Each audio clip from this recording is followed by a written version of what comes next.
মধ্যপ্রাচ্যে চলমান উত্তেজনার মধ্যে দেশে জ্বালানি তেলের সংকটের আশঙ্কা দেখা দিলেও সংশ্লিষ্ট সংস্থাগুলো বলছে মজুদ ও সরবরাহ পরিস্থিতি স্বাভাবিক রয়েছে এবং বড় ধরনের সংকটের আশঙ্কা নেই।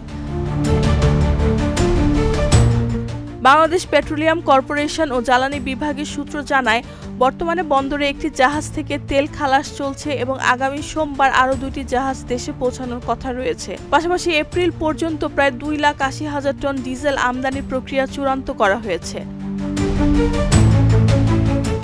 বিপিসির কর্মকর্তা জানান, ব্যক্তিগত গাড়ি ও মোটরসাইকেলে ব্যবহৃত পেট্রোল প্রায় পুরোটাই এবং অকটেনের বড় অংশ দেশে উৎপাদিত হয়, তাই এই দুই ধরনের জ্বালানি নিয়ে উদ্বিগ্ন হওয়ার কারণ নেই।